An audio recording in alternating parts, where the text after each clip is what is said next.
video, I'm going to be telling you about a couple of things that you need to make sure you do now that VAT and how it works within Amazon has changed.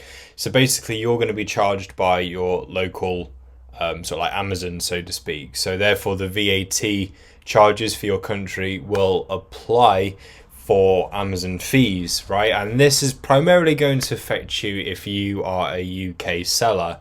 So this basically means that on your FBA and referral fees, you're going to be charged VAT. Now, obviously, if you are VAT registered, you can claim back the VAT. So there's that. But otherwise, if you're not VAT registered, you can't claim it back. It just means that the referral fees, FBA fees are going to be a bit more. Therefore, profit margins are going to be tighter. The product, you will need to make that bit more on the product for it to be worth it. So therefore, sourcing may feel a little bit harder initially, but as time goes on and you get used to it, then you'll ease back into finding products that work out and so forth. Now, a couple of things that you need to make sure that you do is in any software you're using, and again, this is primarily for if you are a UK seller, if you are registered as exempt from VAT on FBA and referral fees in softwares, like BuyBot Pro, Profit Protector Pro, Skewify, any software that you use, for it to be as accurate as possible, make sure that you are marking yourself as not exempt.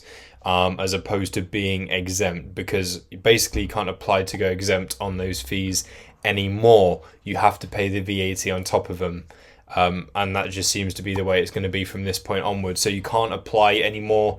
You will no longer be exempt from those fees. You have to pay them. So you've got to take that into account. Things like your deal analysis, repricing and so forth. It is going to be a major factor to account for in everything that you do.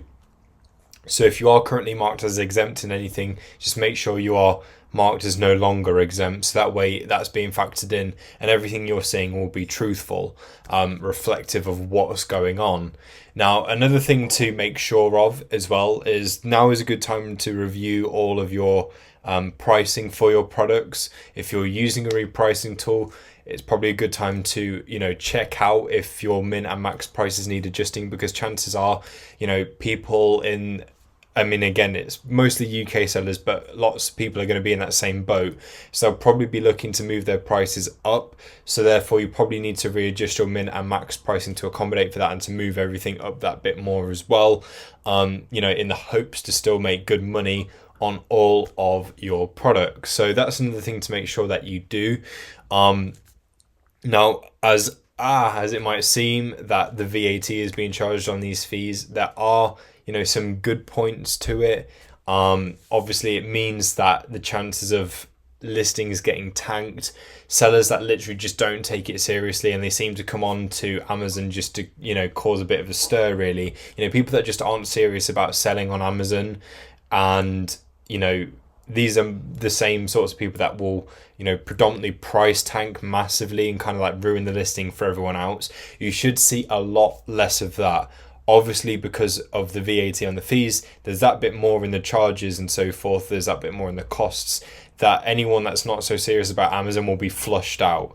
So you can take that as a good thing in return, right? So it just means that the platform will be full of more serious sellers. So people that understand what, selling on Amazon is like. You should find that there is a decrease in the amount of price tanking you see going on. Obviously, if you're using the right kind of repricer like Profit Protector Pro, then you'll already kind of be used to not so much price tanking going on. But either way, you should see a lot less of it overall, and things like that. So there is a little bit of a silver lining to it, but ultimately, it's just something that has happened. It is happening. As frustrating as it can be, it's just something that we have to acknowledge going forward and factor in to our business. Good practice for in future if anything else was to change in Amazon and you didn't do it this time round. When Amazon announced a change, so it's important to keep up with anything Amazon related, Amazon news and so forth. Keep up with all of that stuff, policy changes, fee changes, anything like that. The best thing to do when you first hear about it is then start to apply that into your business if you can. So for example, if certain fees were to change, factor that into your deal analysis. If something else was to change with VAT or whatever it is, any changes, just make sure that you're taking that into account from the point when you hear about it. So that way you're getting used to factoring that in. And obviously, because you're factoring in that something extra, you actually won't have to account for that right now. But you'll still be making like more money on it. For example, if you're factoring in like an extra fee or something, that doesn't take place until it actually does. So prior to that point, you're getting used to it, and the products that you find that do really well with that extra fee or whatever it is, that changed fee, you're still going to do really, really, really good in it. And obviously when the point comes when that new thing changes, you'll be used to it, and you would have found products that are making good money under that new change. So, hopefully that makes sense. And that's just something to take into account and try next time there is some form of change with Amazon along those sort of lines. But that's basically the most part of what you need to do from this point going onwards. Hopefully this helps. Thanks for watching, and I'll catch you soon.